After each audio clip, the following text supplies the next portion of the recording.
As many of you know, I am somewhat familiar with the Bible and Bible stories and parables. Today's parable I am not familiar with. In fact, I was not even sure I was going to be comfortable with reading it. But I thought about it quite a bit and thought of fairly different metaphors that would go with it. And I found one that worked for me, and so I decided I would read it. It is the parable of the dishonest steward, or as the translation that I'm reading from is called the dishonest accountant. I think you'll find this a pretty contemporary story, something that might even happen today. And I'm going to be very interested in what Reverend Doretta says about it. So here we go. This is Luke 16, 1 through 13, and I'm reading from the Living Bible.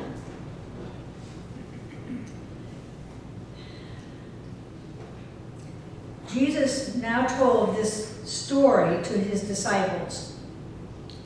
A rich man hired an accountant to handle his affairs. But soon a rumor went around that the accountant was thoroughly dishonest. So his employer called him in and he said, "What is this I hear about you stealing from me?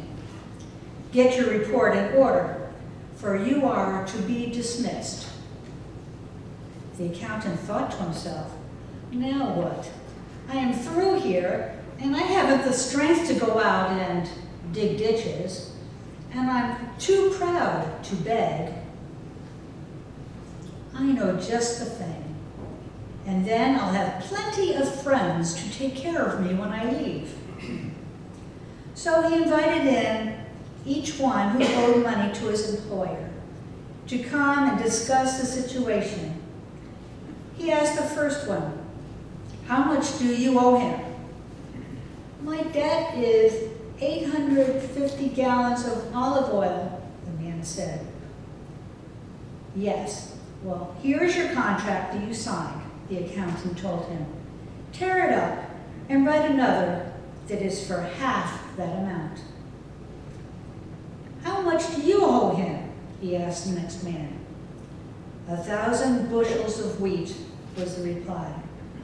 "Here," the accountant said, "take your note and replace it with one for only 800 bushels. The rich man had to admire the rascal for being so shrewd. And it is true that citizens of this world are more clever in dishonesty than are the godly ones. But shall I tell you to act that way? To buy friendship through cheating? Will this ensure your entry into the everlasting home in heaven? No, for unless you are honest in the small matters, you won't be in the large ones. If you cheat even a little, you won't be honest with greater responsibilities. And if you are untrustworthy about worldly wealth, who will trust you with the true riches of heaven? And if you are not faithful with other people's money, why should you be entrusted with money of your own? For neither you nor anyone else can serve two masters. You will hate one and show loyalty to the other, or else you will the other way around. You will be enthusiastic about one and despise the other. You cannot serve both God and money.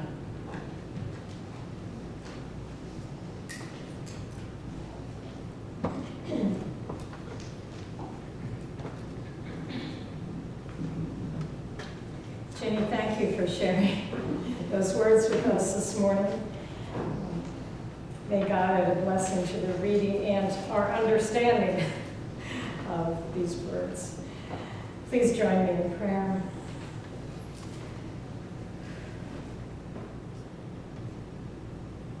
God, we come here to feel a sense of community and to feel a sense of greater understanding for your presence and your guidance in our lives. So then open our hearts and our minds that we might hear through all that we share here your guiding light that stays with us always.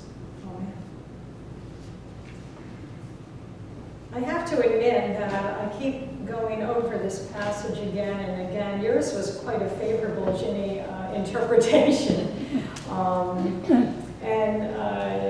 With some of the others, if you read them, are quite challenging, and where Jesus says, I can't even locate it.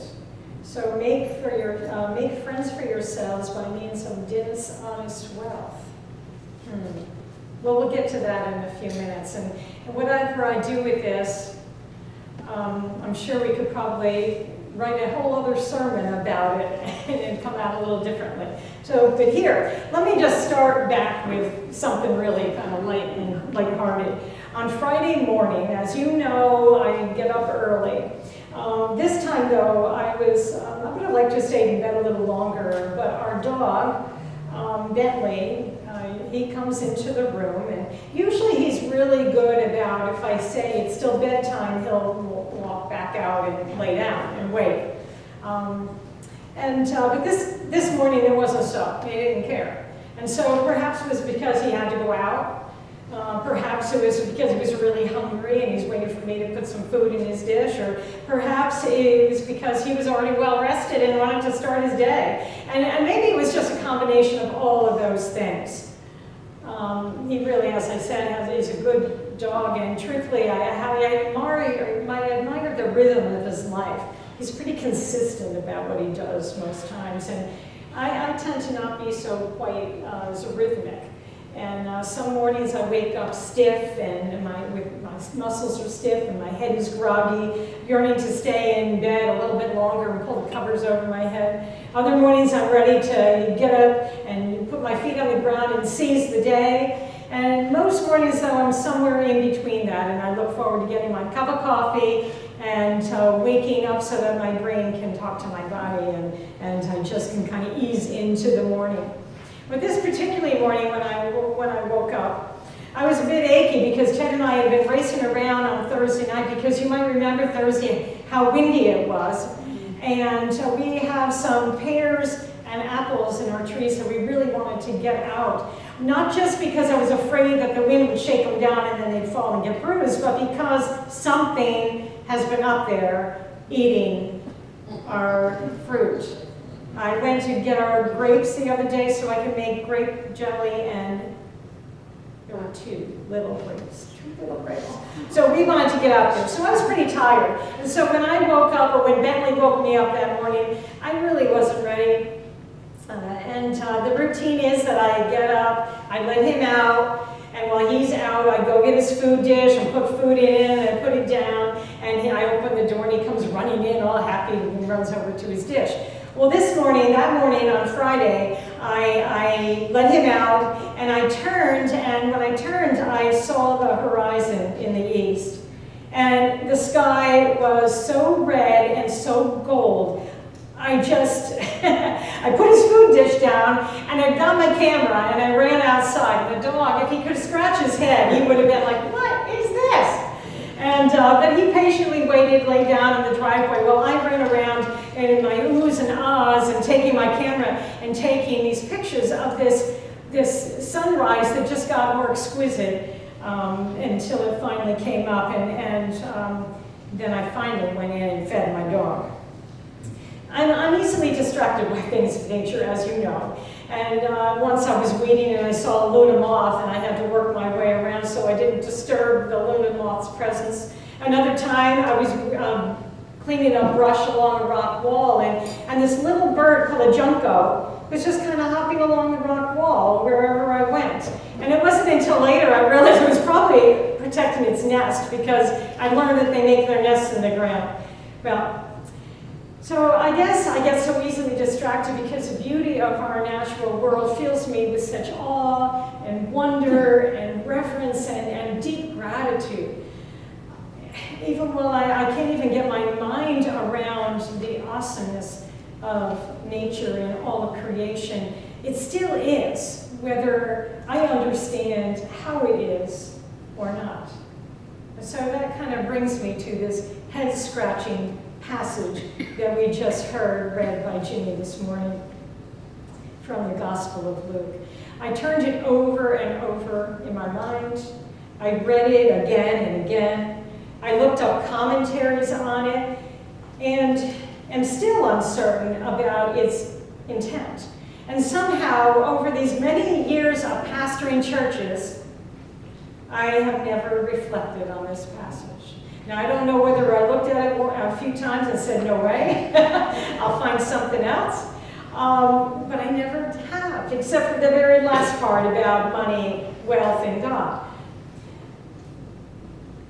Parables are stories that have a message, and they're up to us to interpret and understand them. And sometimes they're really hard to figure out. And this one seems a bit strange. Depending on whatever translation you read, the notion of dishonesty, shrewdness, and unrighteousness being commended seems rather peculiar, and that Jesus then tells his disciples in a way to do the same, to maybe use the system or whatever. It makes you wonder if something went awry when it was first written down, or if the transcriber recorded the wrong characters, and then after all these years we're still wrestling with this, and maybe it was never meant to be to begin with. Who knows? Who knows? But then there was an interpretation that I thought made a little bit more sense in suggesting that Jesus is the shrewd manager. Now that sounds a little strange, but using his creative wisdom to push back against the leaders of the day. Now think about that for a moment. In the eyes of the scribes and the Pharisees, Jesus was perhaps squandering his faith, breaking the laws. After all, he made a habit of doing unaccepted things, like sitting with sinners and eating with them. That was just totally uncalled for, something they never did. He even healed on the Sabbath more than once. He ignored rituals of cleanness on a regular basis and encouraged his disciples to do the same. When they picked the heads of wheat and popped them in their mouth one time, going across a field and didn't clean their hands first. The scribes and Pharisees challenged him on that, and many others. He challenged the system again and again. Those were huge breaches of behavior, and the religious leaders were increasingly concerned, not only because he wouldn't stop, but because he had a huge influence on others who were beginning to do the same. In the words of Reverend Allison Bowden, through this story, she says, through this story, Jesus tells his listeners that, like the shrewd manager, he also is commended by his master for these unrighteous acts. The acts that challenge a system that is unjust, unequal, oppressive, and misguided about the love of God. Jesus' message to the scribes and the Pharisees was that he himself is God's steward, and that God is the eternal creditor, not themselves, which they had come to believe. And so Jesus, as the steward or the manager, was about forgiving debts, even canceling some.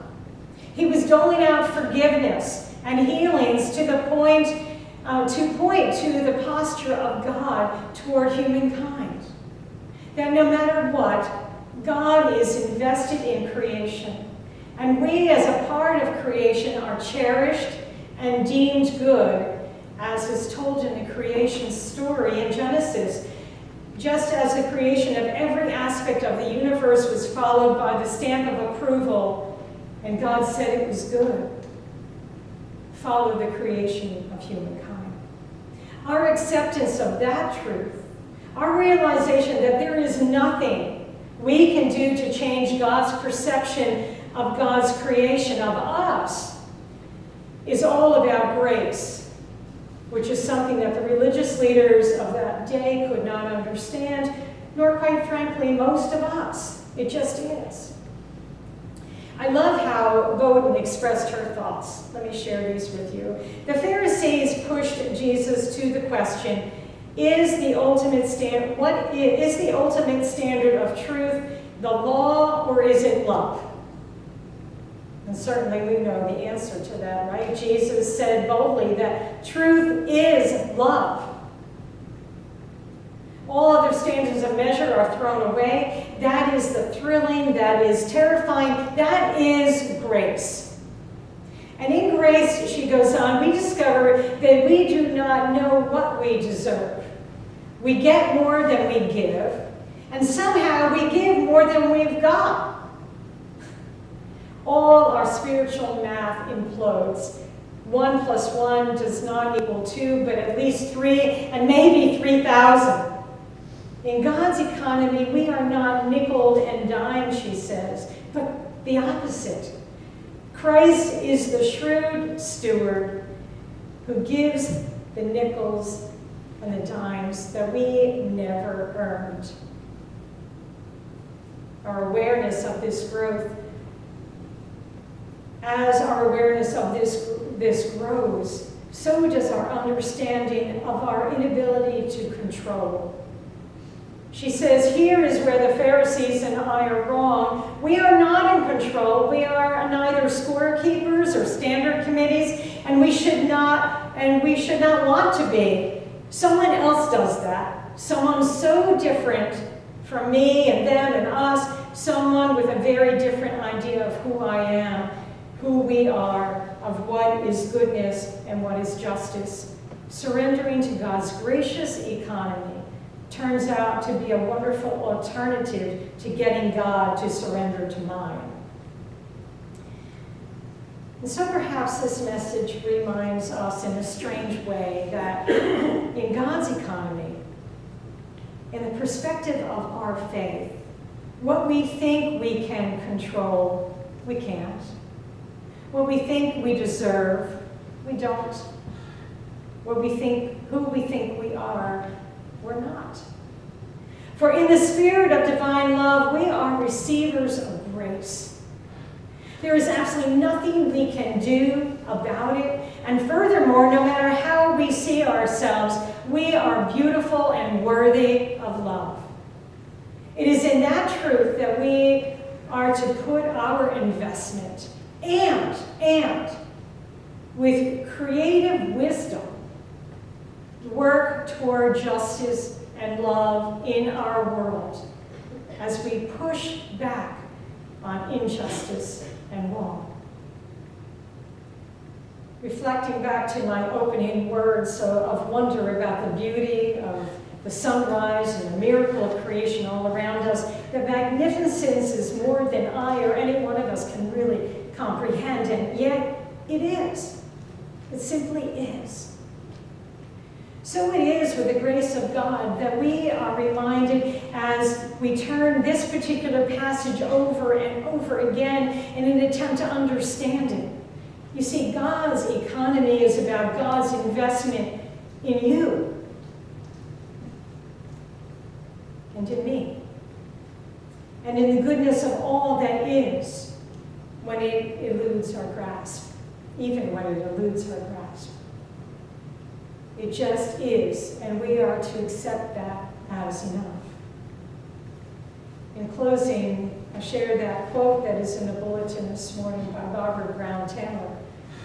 To give into grace is to surrender our ideas about who God should be in order to embrace God's idea of who we are, and to have the good sense simply to say thank you.